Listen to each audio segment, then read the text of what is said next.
afternoon session titled Opportunities from Multi-Orbit Satellite Broadband. The session will be chaired by Mr. H. Rayappa, Director Satcom, PO, ISRO Headquarters. Sir, can we have you on the stage, please?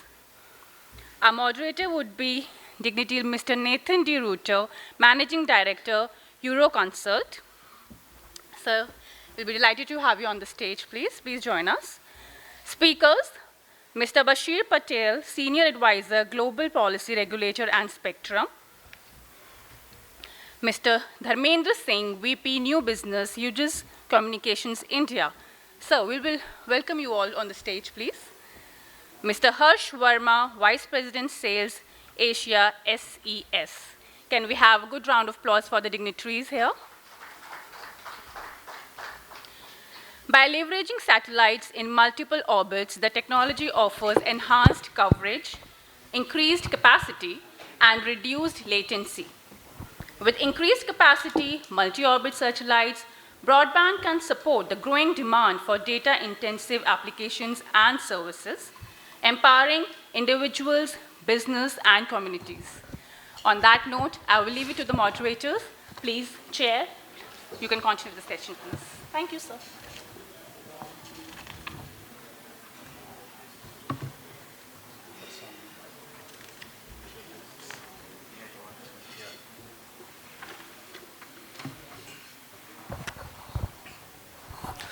Good afternoon. Welcome to the session in the track 3. Opportunities from multi-orbit satellite broadband. Here we are seeing two important buzzwords, that is multi-orbit and the broadband. We have been seeing the satellite services traditionally from the geo satellites. Now we are seeing, of course, with the O3B, we saw the MEO systems coming into for communication, particularly the broadband services. Now we are seeing LEO again. There are many players who have the solutions and systems, constellation of satellites for giving broadband. Though there were earlier constellations for all thin data specifically to cater to some specific applications and voice applications. Now the capability of the systems have gone up thanks to advancements on the all sides, on the ground segment, on the chipset, and embracing of higher bands of frequency, and even the satellites, the satellite coverages in terms of multiple spot beams and dynamic switching. There are very interesting technological advancements. Now, the concept today before us is now using all these systems in a way to deliver broadband seamlessly to all sorts of user requirements. Maybe fixed users on the move. So with this, I am reminded of saying maybe when all these things are realized and into operation, probably we can make a statement. We can find a place on the earth where their light not reaches, or you may find a place where air is not covered, but you may not find a place where broadband is not covered. That is the kind of thing we are going. So it's a really interesting topic, and we have all the eminent speakers with a lot of experiences in this specific field. We would like to hear from them. I hand over the mic to Mr. Nathan. Thank you, Mr. Rayappa, for these comments. And so thank you all for joining the session. What we gonna discuss is, of course, satellite broadband from a multi-orbit perspective. We'll make it as dynamic as possible, so feel free if you have any point of time, a question you want to answer, you ask to the gentlemen here, feel free to step up and do so. I think Bashir is on a call, I believe. Let's check. I am. We Thank hear you very him much, too. Nathan. Great. Yes. Great. Can you hear me okay?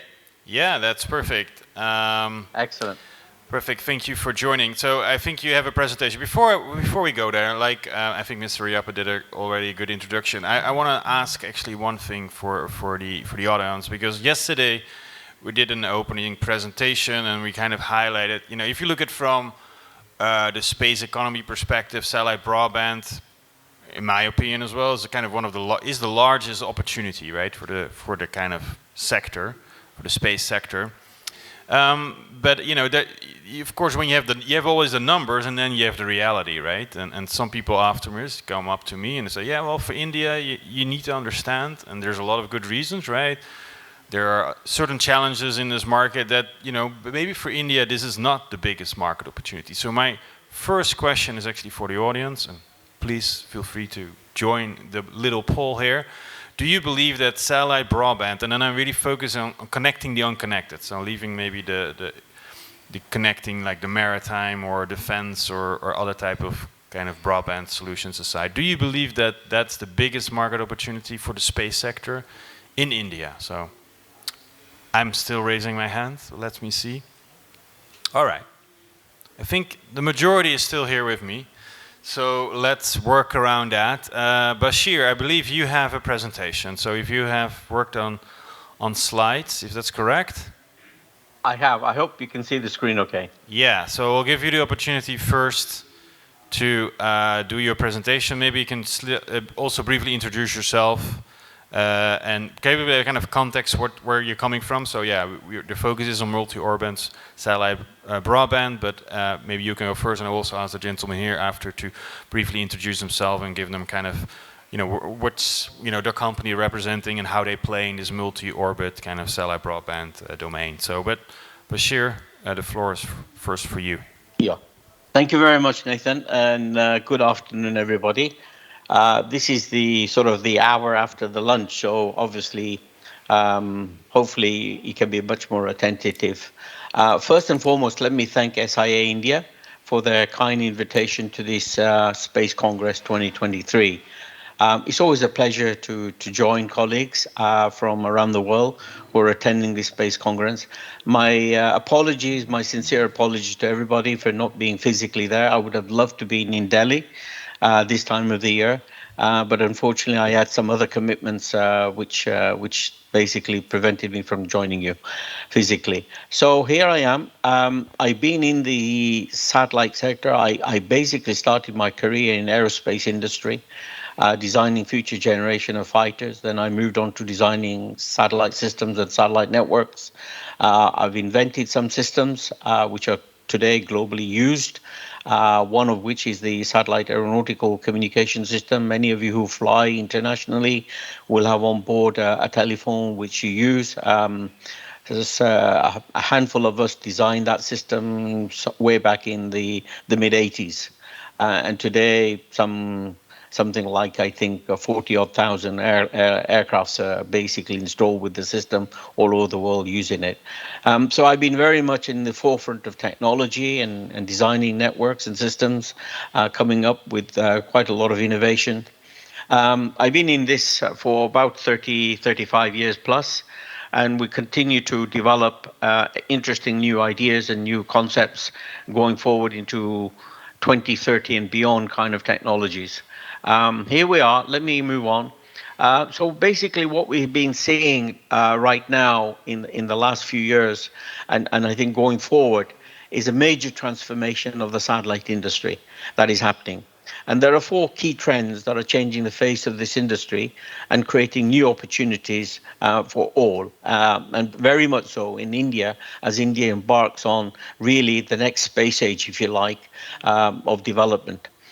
So basically, there's been, development in terms of hardware to software. Software-defined satellite systems are coming on board with very much flexible, reconfigurable communication links. A lot of different frequency bands are being used, so you have multi-band systems and network. And of course, maximizing the use of these bands as well.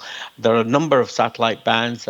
We start with C-band to L-band to S-band, Ku-band, Ka-band, and now we're moving on to Q and V bands and so on in terms of the frequency arrangements. Secondly, multi-orbits. We're talking about multi-orbits, then there's different constellation designs in LEOs. I worked on MEOs as well for ICO Global Communication, GEOs as well, from the very first early 80 systems for Inmarsat and subsequently ICO Global and so on. And of course, one of the things, of course, when you get into multi-orbits and large constellations, is the design of the satellite itself, and satellite design in terms of both the payload and the platform are miniaturized to a large extent. The technology today allows us to do a lot of these things, which we didn't have 10, 15, 20 years, 30 years ago. So we have advanced quite enormously in terms of technology, in terms of digital signal processors, much more capacity, much more bandwidth, and so on. And of course, we're looking at inter-satellite links and so on. And then, of course, we're looking at network virtualization as well with the introduction of 5G. 5G is very much a network of networks, which allows different vertical markets, different vertical segments to have their own kind of unique network. And typically, satellite is part of that network virtualization.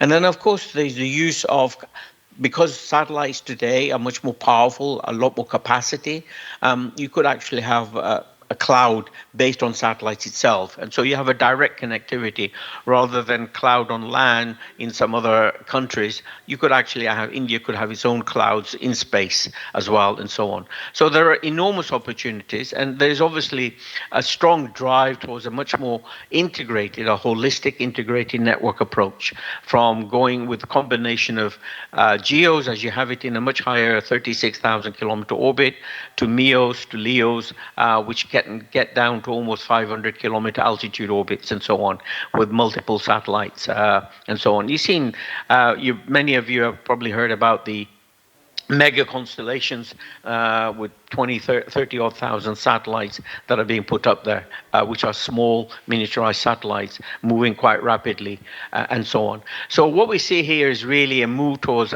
greater coverage, and as the address was made earlier, you can't escape from broadband connectivity. Well, let's hope that will be the case. Certainly by 2030, all over India, every corner of India will be served for every young person to have connectivity and so on. So coverage certainly is there. Availability, of course, instantaneous availability. We're looking at services which are 99.9% available. And of course, latency will vary depending upon the constellation design and so on. Density as well, in terms of ability to serve with much higher bandwidth, security, and most importantly, of course, is the economics. The economics of services in terms of affordability, the ability to serve people in rural communities, having that several gigabytes of data available and so on. So that is very important. Service provisioning and management, of course, and service level agreements by service providers within the country offering different kind of services to different kind of markets, market segments and so on. As you can see at the bottom, whether we were going for aeronautical communication or maritime or offshore platforms, integrated with the terrestrial network as well, very much in terms of virtualization and so on. So you have that, and what we see here really is looking at Viasat and Inmarsat, which have now joined forces. Viasat take over Inmarsat, basically, acquired Inmarsat, and today they now form a constellation which is very flexible, hybrid, and multi-layered. So you see the 19 satellites in a geostationary orbit around the world operating in both L and Ka band. And then tomorrow's multi-orbit strategy is there with 8 more geo satellites expected to be launched. Very, very powerful Viasat 3 satellites will be there, which are interoperable with existing Inmarsat GS network. And of course, you got the 2 highly elliptical satellites, which are planned by end of this year to be available, which will cover North and South Pole, filling in the gap in terms of from the geo. As you know, geo basically can cover up to 75, 78 degrees north and south latitude. So you still have a gap in the North and South Pole. So highly elliptical orbit satellites will actually cover that, North and South Pole. Therefore, any vessels going across the Arctic or the Antarctic will be able to have that coverage as well, and so on.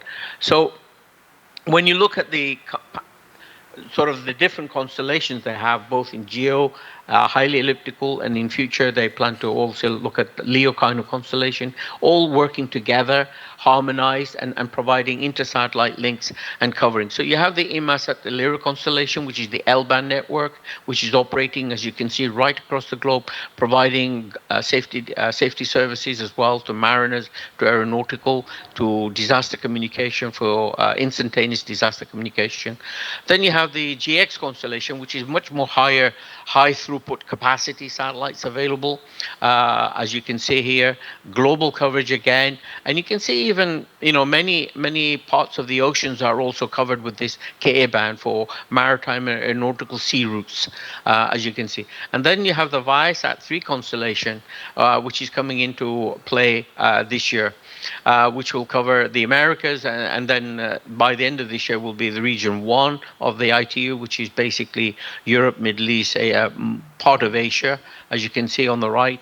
And then, of course, the third satellite will cover that. And that will provide tremendous amount of capacity, terabytes of capacity, with very powerful beams that can serve communities. Now, Inmarsat and also embarked on basically Orchestra, which is really a multi-orbit constellation, using both the L-band kind of Illyria network as well as the Ka-band Global Express. And as I said, a small complementary constellation of LEO satellites, again, adding additional high capacity over where areas of high demand, where we have them, and so on. And then that is also integrated with the terrestrial mesh network, dynamic wireless mesh networking as well. So you're actually using a combination of multi-levels, both geos, as well as basically LEO constellation and terrestrial network. A much more integrated, holistic approach to putting together and serving community with broadband. So the impact of this next generation of deployment, you can see here, really is you have unprecedented amount of flexibility in operations, and of course software design satellites in operation, and significantly increasing in terms of usable capacity as we move towards 2026, 2028, and so on.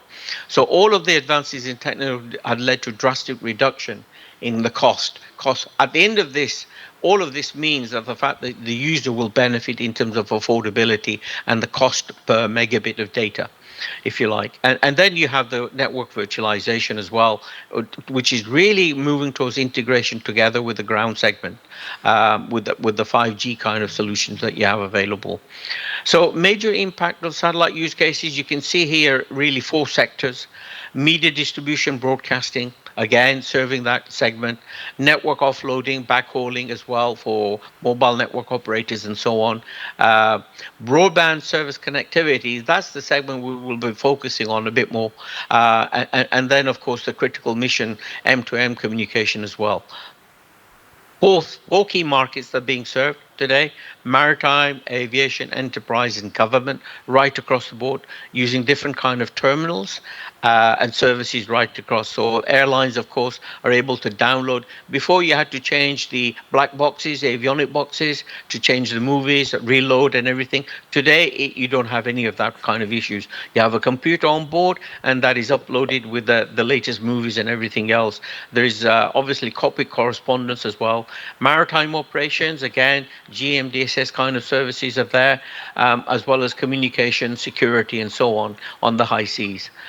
Typically as well, enterprise is on land, and you have land communication services. And of course for government, in terms of border security, monitoring and control, and so on. You also have obviously the ability for inter-satellite communication as you launch as you use launch vehicles, and launch vehicles are releasing multiple satellites and so on for LEO constellations. You can actually have telemetry through the satellite as well, which are today being provided.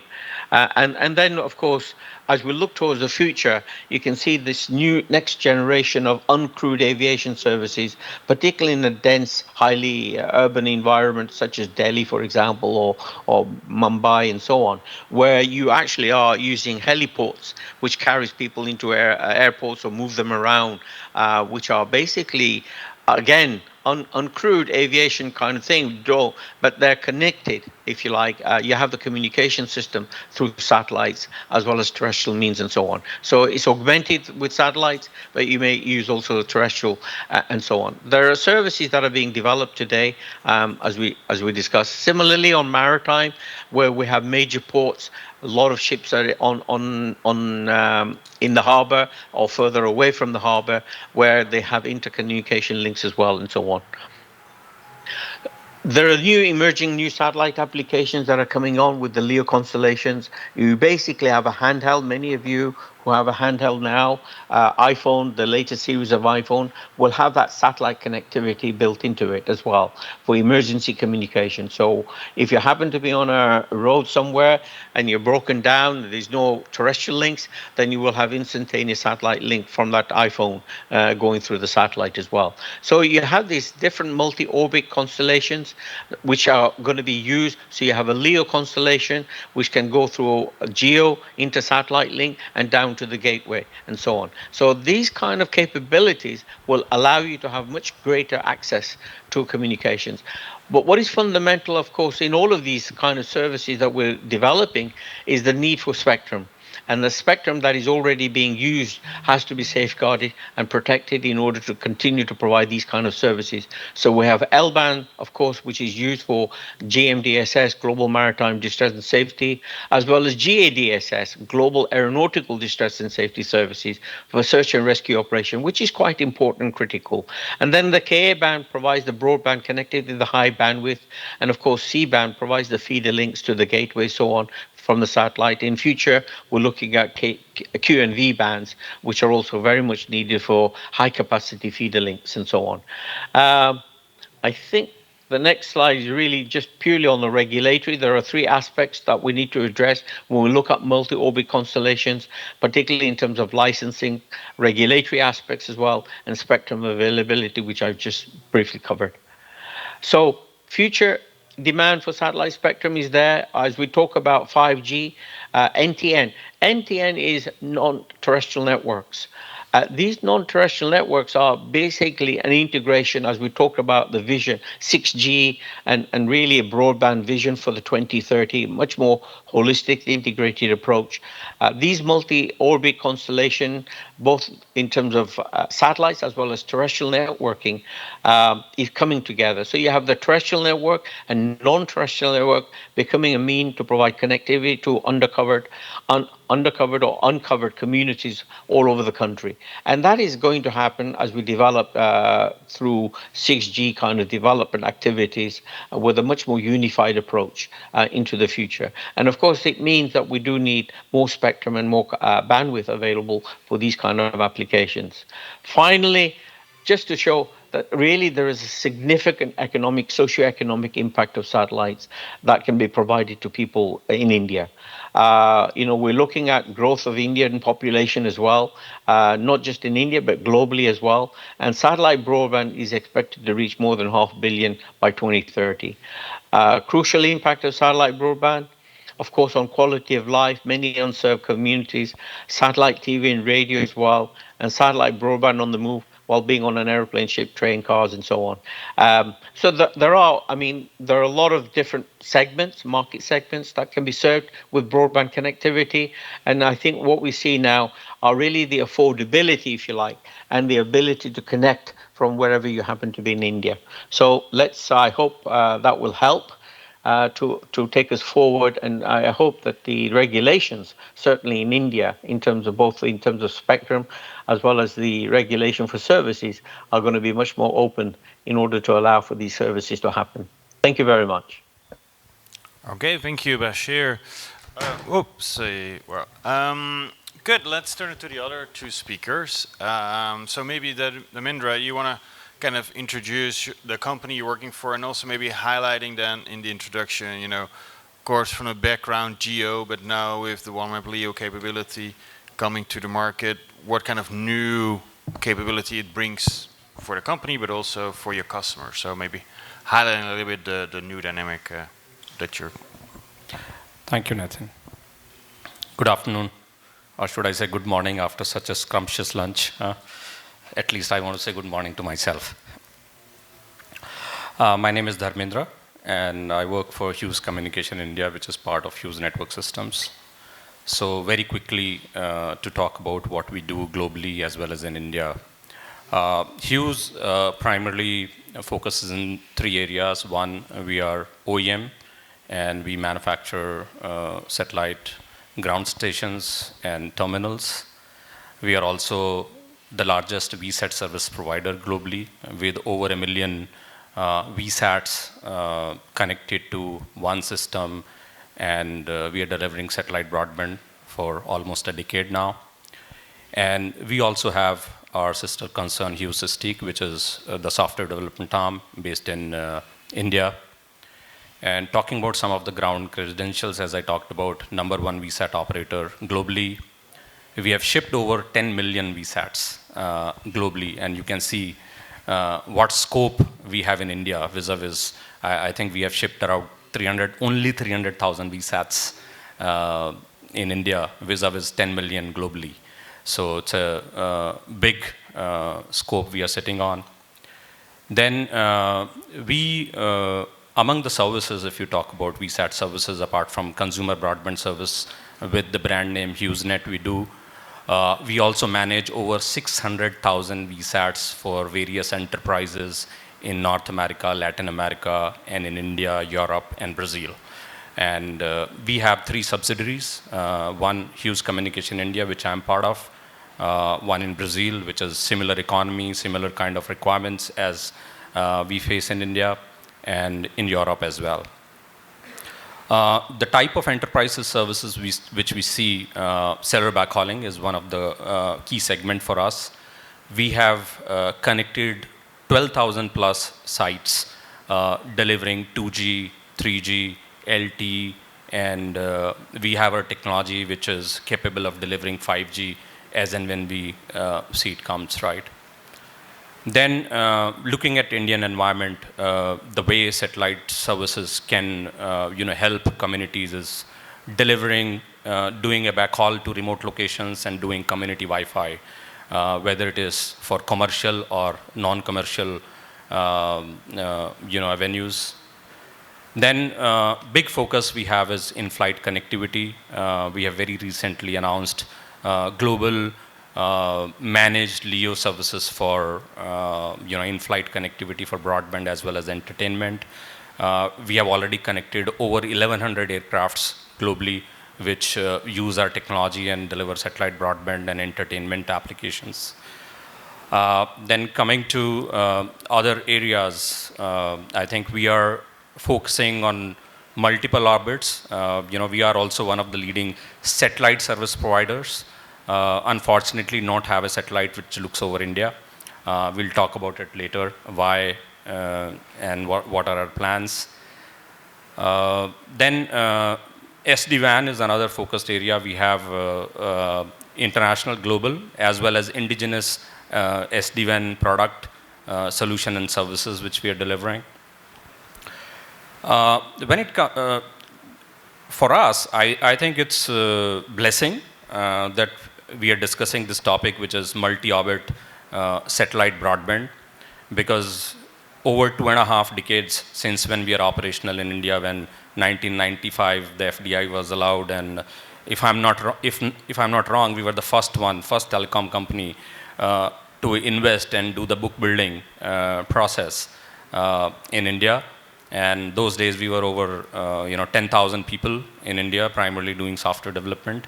And 95 is when Hughes Communication India started. We had a different challenge back then, right? We didn't have capacity. We had customers looking for capacity, and what we could do with a VSAT terminal was 64 kbps. And I think I remember selling the first VSAT, we did $20,000 for 64 kbps, and customer asking us providing connectivity for SAP. I remember, if I'm not wrong, customer was HLL, and at 64 kbps we delivered actually SAP client applications. Over 2.5 decades, now tables are turned.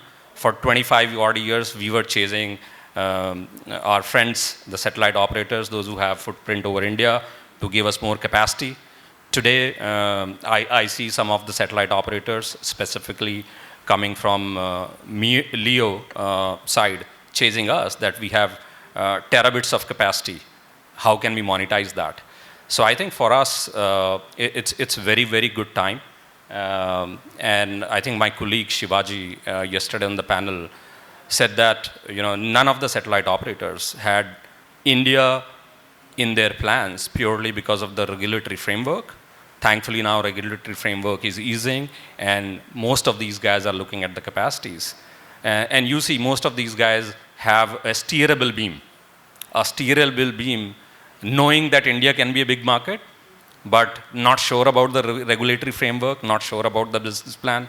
Let's do a beam which as and when environment becomes conducive, we can move over India, right? That was the thinking. Now, thankfully, these LEO constellations by default need a global coverage.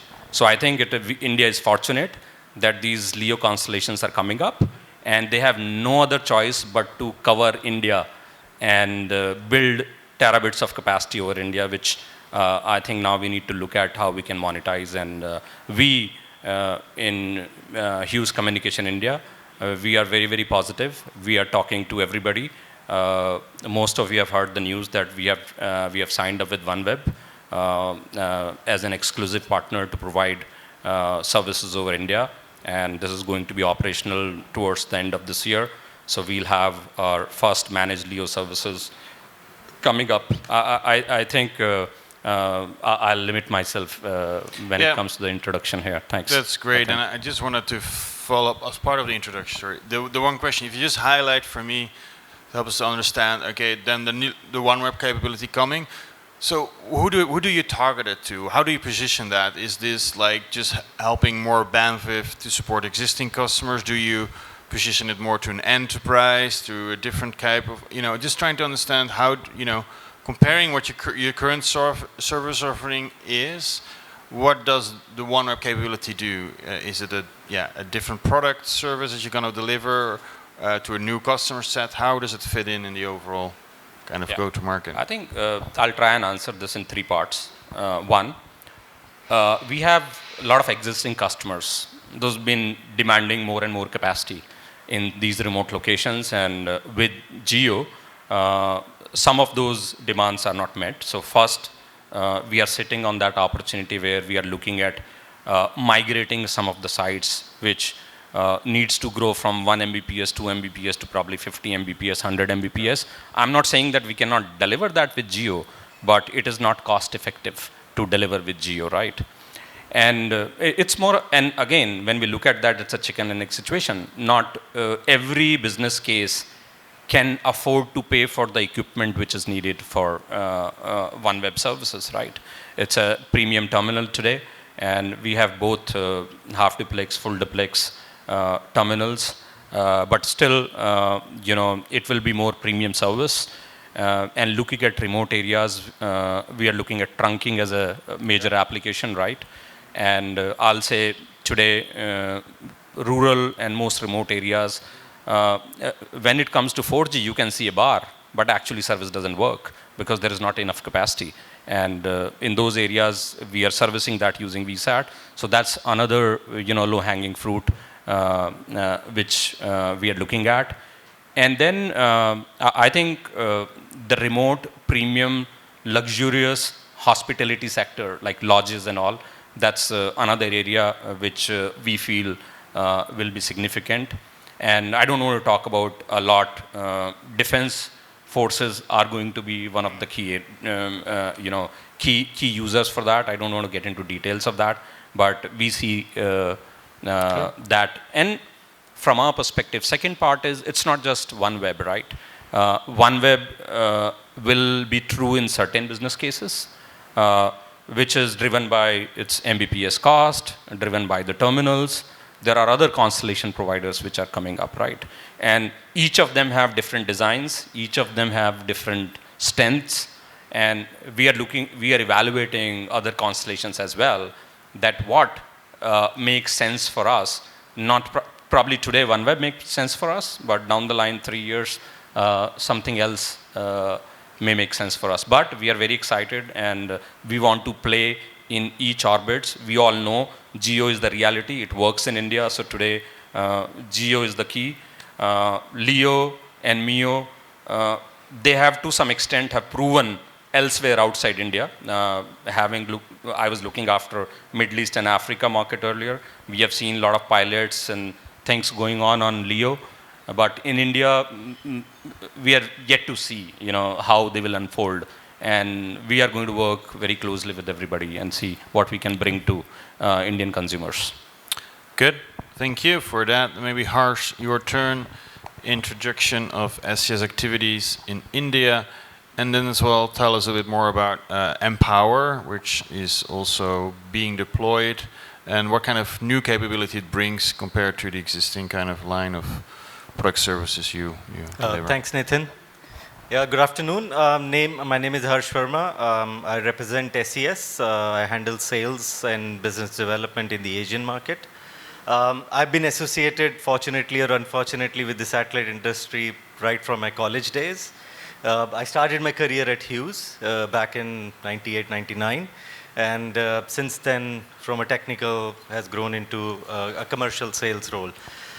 Look, when we say broadband, the definition of broadband has changed a lot. Dharam talked about 64 kilobits. And SAP was a big thing that time. Somebody's running SAP, it's considered big. Logistics was automated.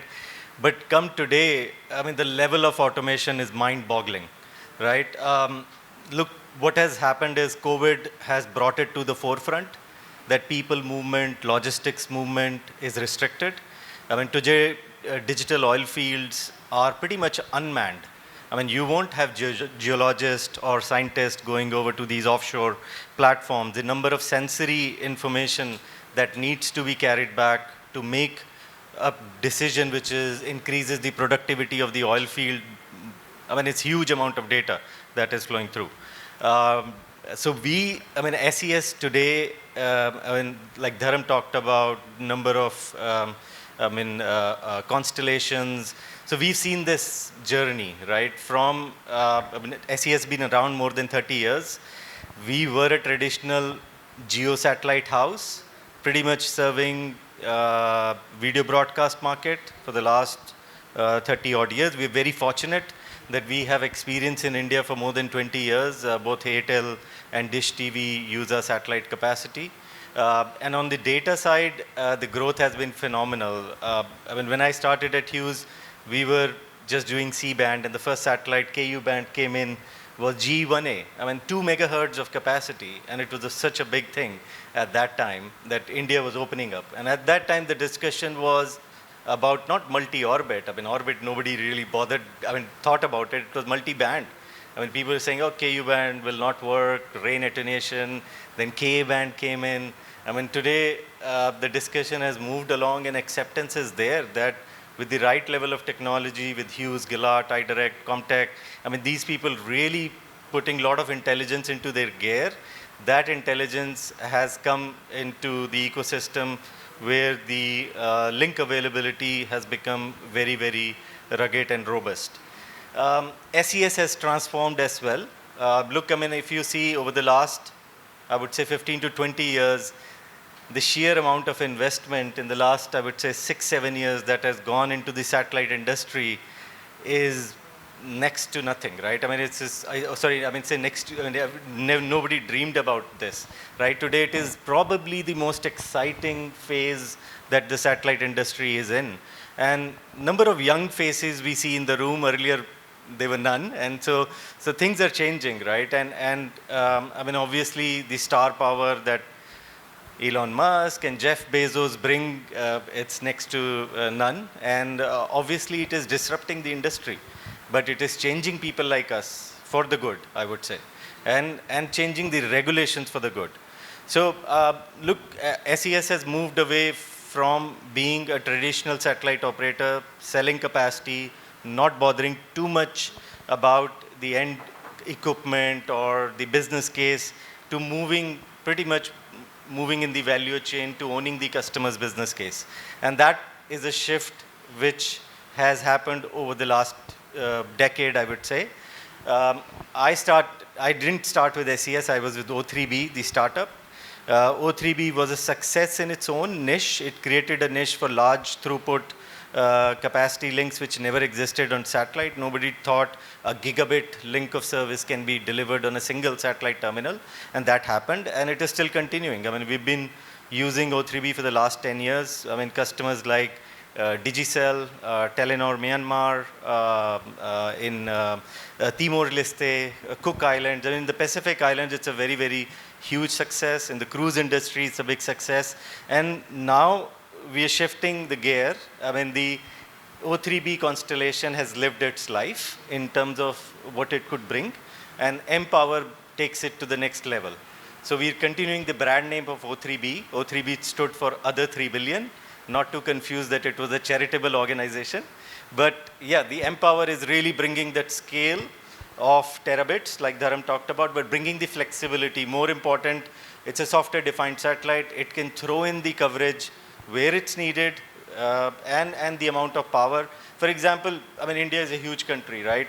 But when you start looking at the hotspots in India, it's really northeast, the Himalayan belt, Andaman, Ladakh area, or to an extent Lakshadweep, is where bulk of the capacity or the demand is needed. I mean, whichever satellite system will be intelligent enough to put all its power and spectrum in a concentrated area, I mean, will be really, really successful to bring the affordability to the end users. And look, we're very proud of our joint venture as well with Reliance Jio. I think this was during the COVID period where Reliance was really looking at the scale that satellite could bring. Look, I mean, we all know Reliance has reached 95, 96% of the population. It's the last bit that they need to cover. But that is a huge number in itself. And when they started looking at constellations which could do that, they looked at mPower with that mindset that mPower can really bring in the concentration into a very small area. So as we speak, I mean, our equipment has hit the shores in India. I mean, we'll be launching both SES-12, the HTS services, as well as mPower services in Q4 this year. Great, thanks for that. So if you just kind of focus a little bit on the target markets with mPower, would it be more on the backhaul side or government? Is there like other type of markets that you plan to address with that new constellation or extension of the existing constellation? Yeah, so when we see, there's a lot of debate about what broadband is, and really broadband can be anywhere, right, for us. But when we see the market, we see it in 4 quadrants. I mean, if you virtualize, see it on the x-axis, you're really talking about high throughput from low to high, and on the y-axis, really the flexibility from low flexibility to high flexibility. We feel with our mPower services, we're not going to play a role in direct-to-consumer services. We'll be more catering toward the highly flexible, which is the mobility segment. I mean, the aero, the cruise, passenger vessels, energy vessels, and then going to mobile backhauling, trunking, energy, oil platforms, and a lot of aero ISR. Like, I mean, we've seen now requirements, especially in South China Sea, because of such a political turmoil, that the number of unmanned aircraft, I mean, the situational awareness, the surveillance networks are going up in huge numbers. I think mPower brings in that capability that you can have a 4K video uplink from an UAV back to the command center for really making tactical decisions. Good. Yeah, I wanted to talk about one other element. We already mentioned earlier Starlink, which is also, of course, available in more and more countries today. And one of the kind of interesting features also that they have a bit of a different approach in terms of how they kind of deliver the service, that it's not a guaranteed SLA, there's no CIR, but it's more on a let's say, best effort basis. And initially people said, okay, for consumers, right, that makes a lot of sense because there's different kind of requirements. But now they're making a lot of success as well into the maritime market, quite a bit, right? Which initially people would say, yeah, this is a market where the CIR, guaranteed bandwidth, is still important. So how do you see that? Is that something that you think also for your own systems, which are positioned to still be on a guaranteed bandwidth? Would it something to be reconsidered? Is this redefining the industry, how we think about it? Or you don't see necessarily a change, and maybe not necessarily from a more wider perspective, that you would kind of still think that most of the customers will still very much find it very important to have this guaranteed service? Any views on that? I think what we think as a service provider, or what these constellation providers feel, doesn't matter much. What matters is what customer needs. And primarily there are 3 criteria for every customer to look for a service provider, right? One is what kind of SLAs people are ready to sign on. Then what is the performance they can deliver in terms of throughput. Third, how cost effective it is to buy, deploy, and manage. And when I say cost, it is both capacity as well as terminals. And based on this, customer will choose, and I think all 3, Geo, Leo, MEO, all 3 will have their own business case, and people are going to buy it. Today, there is a lot of excitement, like Geo is fine, everybody knows what Geo can do and what it cannot do. But fortunately for these constellation providers, today they have delivered an empty road, right? Any of you have visited Myanmar? Have you been to Myanmar? So if you go to Naypyidaw, which is their capital, there is a road which is 20-lane road, which is empty. So you can just zip through, you can land a plane there, right? So today, these constellation providers are sitting on idle capacity. They are doing POCs, pilots, and they are able to demonstrate everything. And when you have capacity at your disposal, you are not looking at commercial viability, at least till people start using it, till some congestion comes in, right? Today, geo operators look for forget about megahertz, kilohertz, right? We have a customer where we have 6,000 sites using 8 megahertz. And vis-a-vis, look at a Leo site, will be probably using 20 megahertz for one site today, right? So, is it going to be viable when people start using this service, when more subscribers are going to get in, or not? It is only time which will tell. Maritime, of course, maritime customers can afford any pricing, and that entire capacity over the ocean is available to one vessel at one point of time. Probably there are not many vessels passing through a particular beam. These are small beams. So coming back to my view is all these 3 services, Leo, MEO, Geo, have its niche, and there are going to be enough business cases. And Hughes Communication India, as a service provider, we want to make sure we offer all these 3 services, right? Through directly or through partnership, but we see all of this will be true. Thanks.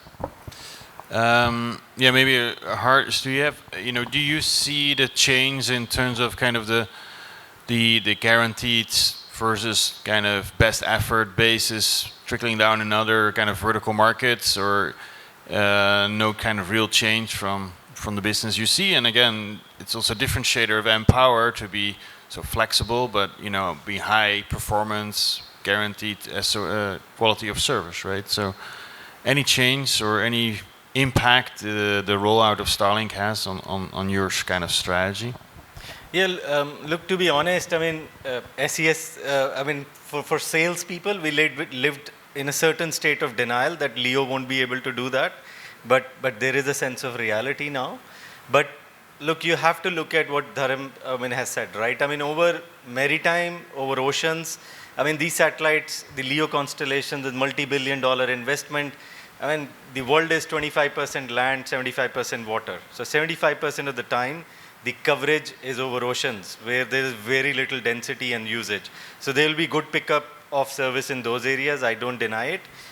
We are seeing cases, for example, in energy, where they are saying, look, we'll take a guaranteed CIR service on MEO, on our service, but for the crew welfare, which is probably the lowest SLA for them, they will take Starlink. So there are cases that have started to emerge where you have a MEO and a LEO, or a GEO and a LEO kind of hybrid play happening. I think Empower quickly, differentiates itself in the sheer terms of flexibility.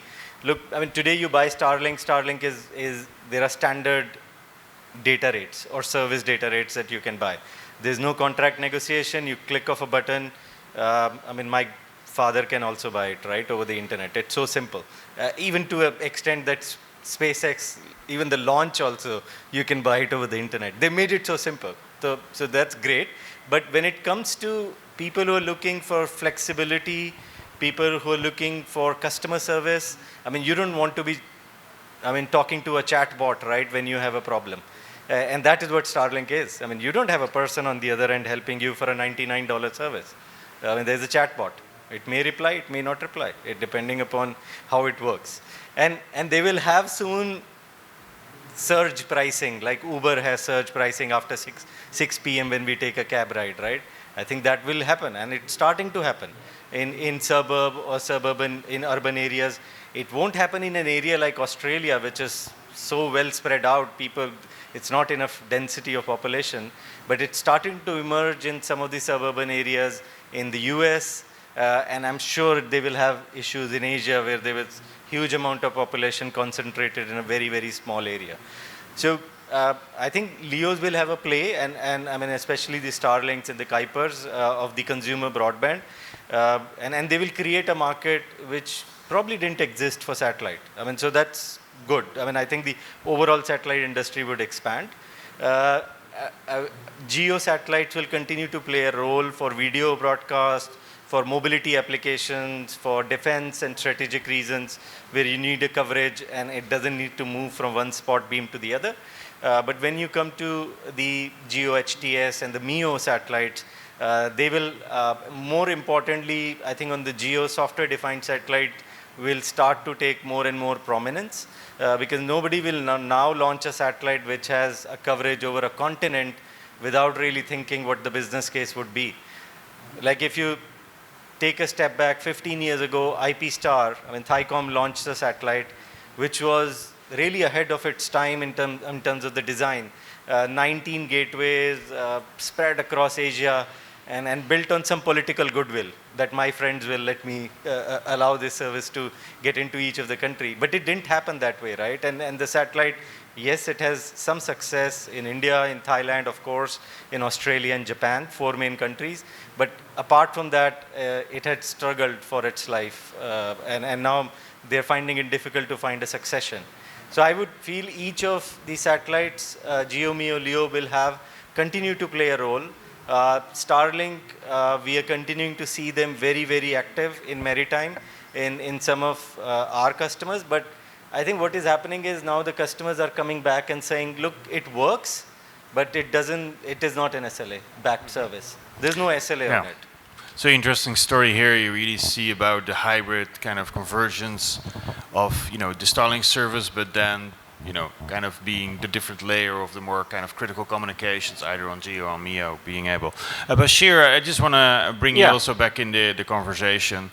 So maybe your view on how this kind of hybrid networks, do you see that something that at the end, like an individual site will have multiple kind of links, MEO, GEO, or LEO running? And what kind of type of client and applications do you think that will most benefit from these kind of hybrid solutions? Well, Nathan, quite listening to the other two colleagues is interesting. They're obviously much more closer to the coalface than I am. But nevertheless, I think when we look at the business models, and we look at the direction to which the industry is moving, we're moving towards parallel to terrestrial networks and parallel to serving terrestrial communities. When you look at 5G, 5G is a network of networks. And that means it's got a number of verticals, virtualization, vertical markets you serve, health sector, education sector, different sectors. And similarly, what we're doing is satellite industry also is moving in the same parallel way. And the margins, the value chain is going to be different for different sectors. So when you look at maritime versus aeronautical to people in rural communities, community-based hotspots, these are different kind of markets. So the value chain will be different. And it's a combination of how best, as far as you and I are concerned, whether I happen to be in a village in India or whether I happen to be on a highway or in an aeroplane, all I'm interested is having connectivity. Now, how I am charged is different because it depends on the different kind of application that I'm going to be using. So when we look at the design in the future of network, integrated network, a much more holistic approach, it is where you're going to have the flexibility in the user interface. Your 6G user interface, for example, will not be the same. It'll be a common to all the different kind of networks. So you basically have a chip which will dynamically allow you to have, if it's a voice, a very low data rate. If it's a video transmission, a virtual reality kind of thing, it'll have a much broader pipe. So you're varying the pipe and you're paying by the bits.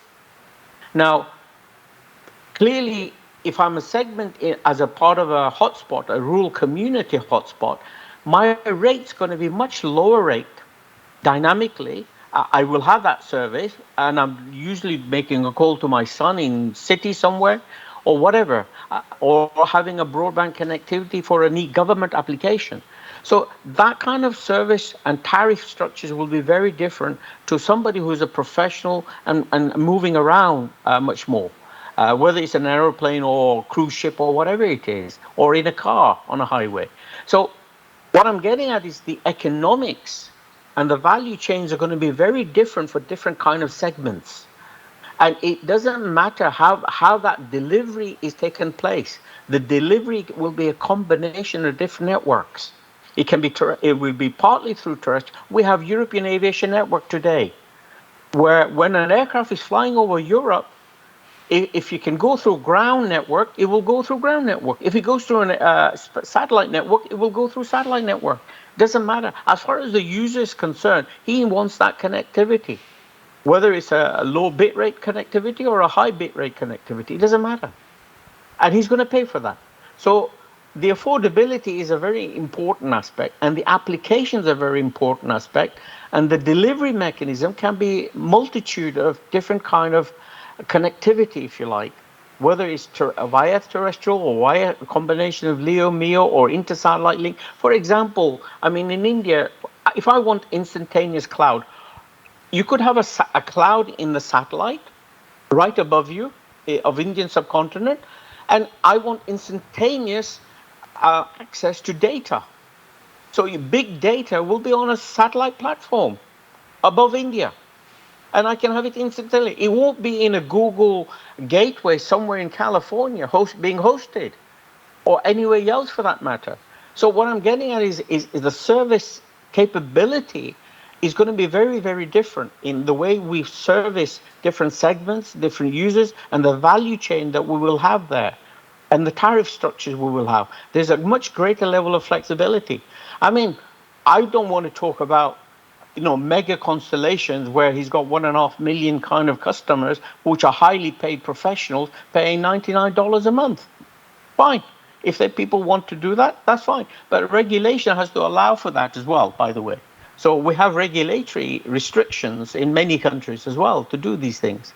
So, but it is important that what we have is a value chain, and margins are going to be very different for different segments. And that's how it's going to operate. And you're going to have service providers, ISPs. UK today, in UK, we have BT services where, as a home broadband subscriber, I have access to 2.5 million hotspots all over the country. I hardly use my mobile phone. in a mobile environment. Because if I'm at a station or a hotel or an airport, I'm using through BT Wi-Fi hotspot. I don't need mobile services, basically. So, and that's going through different kind of, a Wi-Fi kind of global Wi-Fi network, nationwide Wi-Fi network, because I happen to have a home subscription to BT Broadband. And that allows me connectivity all over the country. So I think it's a different kind of pricing models. Thanks. Yeah, thank you. And maybe just to follow up on that, so if we do talk about connecting the unconnected and being kind of the most challenging market from a cost perspective, from an affordability perspective, especially related to India, what kind of application, well, two questions. Do you think the Wi-Fi hotspot model is the best way to achieve that? Or as is more of a mobile environment, the backhaul model is still probably preferred?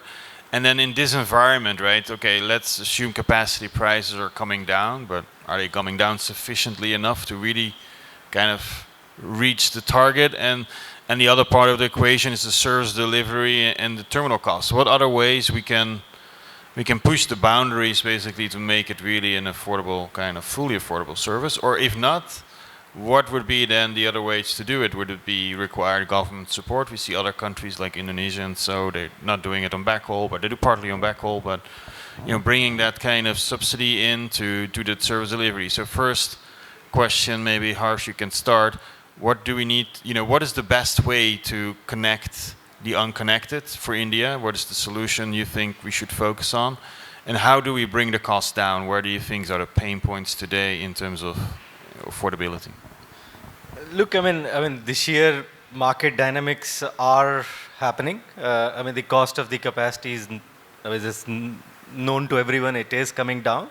The supply will definitely outstrip demand. In the next few years, with the mega constellations, and then it will hit a plateau.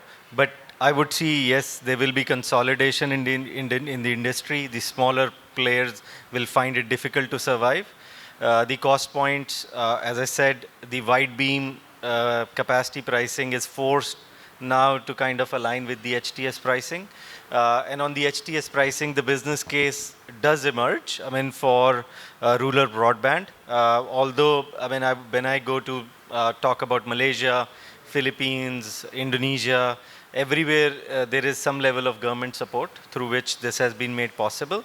But I think more and more when the capacity price starts to consolidate and also the bandwidth envelope starts to increase, right? We're seeing in rural broadband, for example, in Indonesia, they did a leased capacity project. They called it LC1. They procured about 30 Gbps of capacity from multiple foreign operators. One of us was SES, and now they're launching their own VHTS satellite, 150 gig satellite. So they have 30 gig contracted on foreign satellite, 150 gig coming. They are going to increase the bandwidth per site to 4 to 5 times to fulfill their satellite, and they have a plan for launching another 500 Gbps satellite in the next 2 years. So they don't see this trend slowing down in Indonesia. I think in India also, like it has shown, from the launch, when Reliance Jio launches service in 4 to 5 years, it became number one. And today India leads the world, right, in mobile data consumption. It's more than 20 GB per user per month. Yes, at a lower cost point per GB, but I think those business cases will soon to emerge, and we are trying to work where Geo HTS solution could be a standalone fit, but MEO with more of an aggregation play, where you can do 2-3 E-Node Bs into one.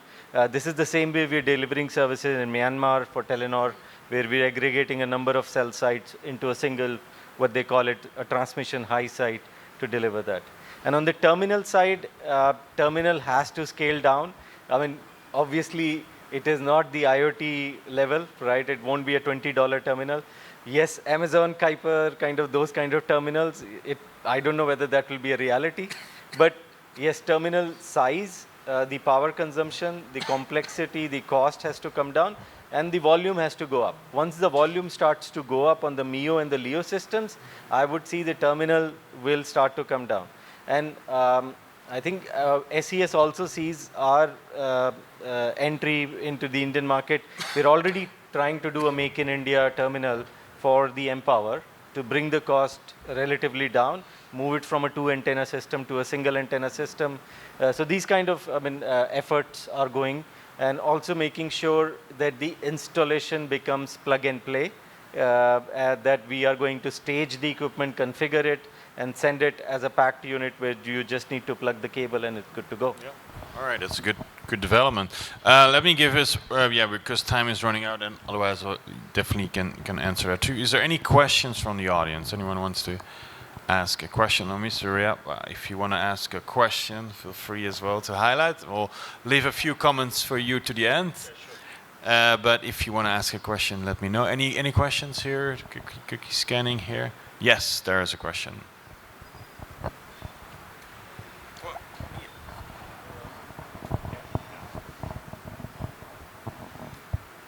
Thank you. Yeah, these wireless broadband networks are going to be LEO networks, so preferably they have to be global in nature. And if India and China and Russia have to be left out, it would be difficult to design or maintain a constellation with so many satellites and leaving out 30% of the population. What are your views on that?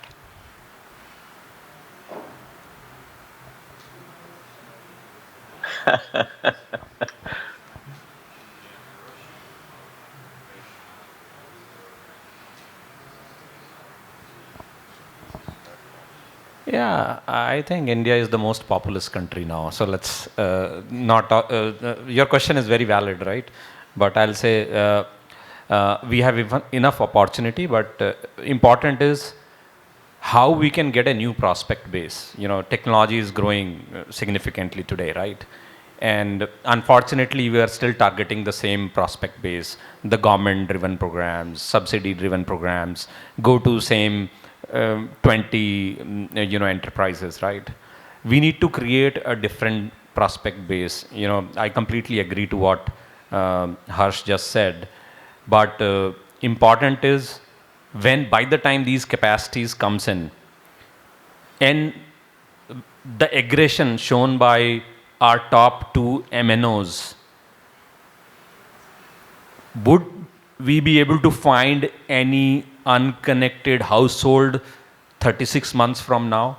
That's my worry today, right? That's my worry today when these, the other constellation, OneWeb is going to be here, Starlink is here, whether they will get an approval or not, that's another case. So my worry is we need to find our new prospect base. And for me, the prospect base is not urban, not suburban, not even rural. That's probably ultra rural. If you go by the study, we have in India 38,000 villages which have no connectivity. When I say no connectivity, not even a single bar. Yeah. So that's my first prospect base, right? Then about 105,000 villages are where you have 2 bars, but data doesn't work. So for me, that's the only prospect base. If we are fortunate, will be there. So one side, a lot of capacity coming in, we are very fortunate, we are happy. Other side, the prospect base is going down significantly as a result of the aggression shown by our friends at Jio and Airtel, right? So I really cannot cover, from where we'll get, how we will be able to fill in the loss from Chinese prospect base and Russian prospect base. But I think in terms, we have enough population, but within that population, we need to find a new prospect base. That's my answer to it. I've just attempted to answer it. Thank you.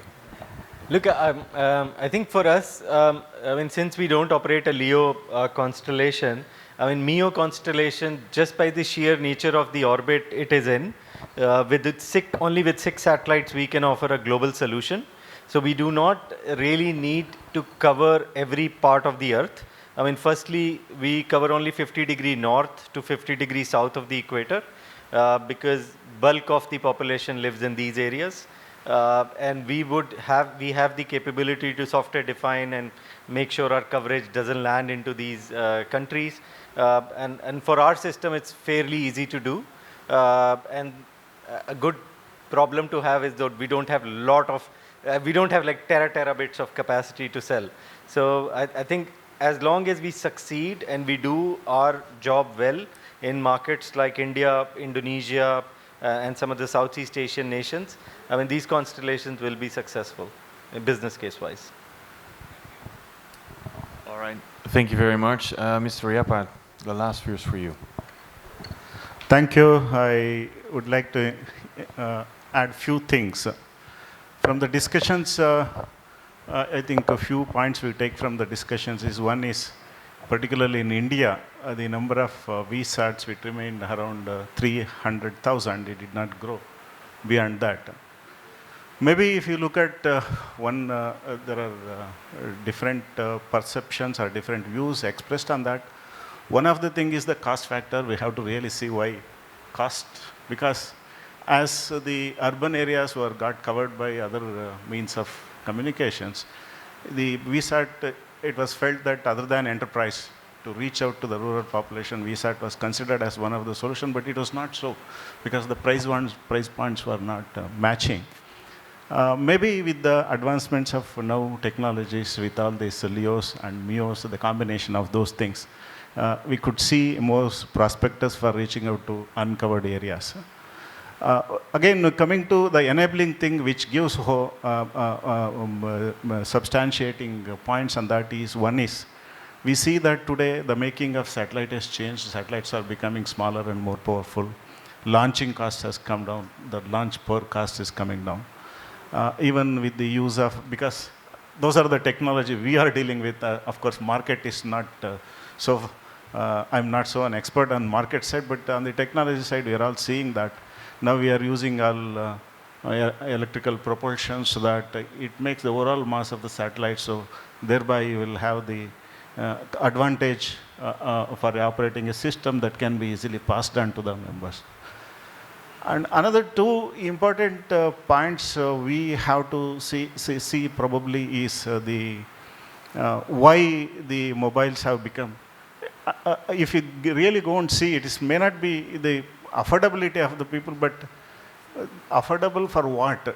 There was a feeling that the rural India will only use the QWERTY keyboard, mouse, mobiles to say hello, because they will not afford the smartphones because they are costly.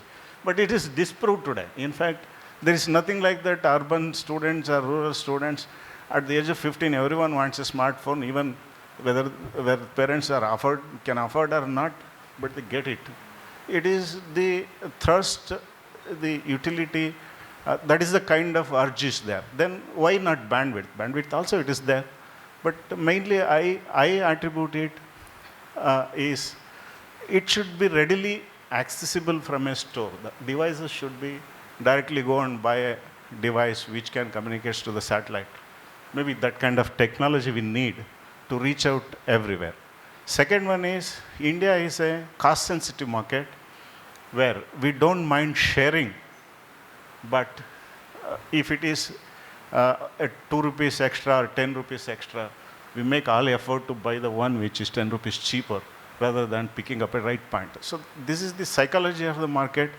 Maybe the service providers will have to look at that, how to make a service, if not exclusive, on a shareable basis. Maybe that is the key thing which can work in the, particularly the rural Indian market. And third point, Mr. Bashir was also telling, I just to say that it is not the satellite providers, technology providers who has to go and sell the bandwidth. It is the application which will demand the market, which will drive you to deliver the bandwidth. That is the thing which has to come. But we have to really see how it is going to happen. But most of the things, the rural, particularly the rural India is still sleeping. If it wakes up, none of the bandwidth will be sufficient to meet that. To take just a parlance from the other sector, we all believe that maybe in Bangalore or Delhi or Mumbai, if you introduce metros, all roads, we were given an impression that half of the traffic will go away from road, so that we'll be able to go by bicycle, road will be free, so that I can drive happily without any traffic signals. But it is not so. Everywhere it is like a tram catering to somebody, taxi catering to somebody, own space catering to somebody, flights catering, metro catering. It's going to be like that. The Leo, Mio, Geo are, we can maybe compare in that everyone will have its own niche area and space to cater to that. And coming to the topic of these opportunities in this, maybe there are specific applications. A terminal should be smart enough to connect through Leo, connect through Mio, connect through Geo, depending on a situation. Maybe a strategic requirement or a kind of disaster thing or something which is unexpected, we may have to need. But on a general use, okay, I don't care how the bandwidth comes, how the broadband comes. Even certain outage is acceptable to it as a consumer. These are the things. The lastly, the real applications in order to consume uniformly everywhere, what Harsh was telling. Maybe today the bandwidth on the ocean is a premium. You maybe owner has to do that. Maybe after this Leo and Mio are fully loaded, in fact, we may be offered that at free of card if you buy this ticket. Entire bandwidth on the crew is free, because even that could be less used segment, maybe those kind of considerations may come. To put a lighter sense on to sum up, ultimately it is stated that customer is the king. Customer is the king. I imagine in a lighter sense, when everything becomes automated, for example, you have a system, AI-enabled system, which goes to the field, it nourishes the plant, it plucks the fruit or vegetable, and automatically you bring by the auto-driven cars, and everything comes to home. So if that is the thing, then customer will be the king, perhaps.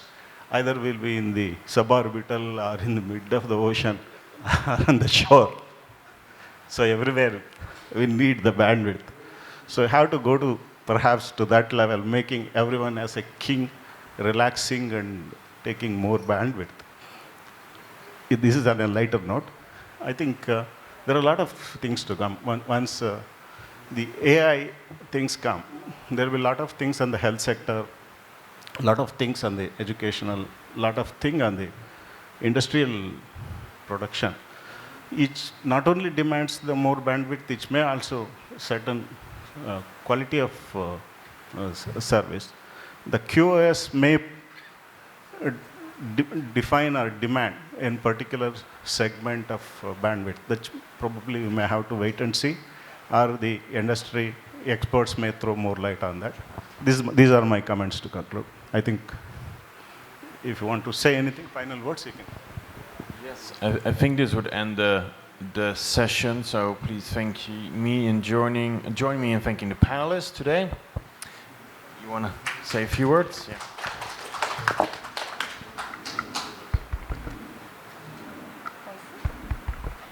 Thank you, ladies and gentlemen. That was a very interactive and an informative session. Thank you, panelists. A way two important announcements. We have a startup and investors meet at 3:50 p.m. in Regency Ballroom 3. All the startups are required to be present there. The session will be powered by Invest India and SI. I'll request the panelists for a group photo, please. Thank you.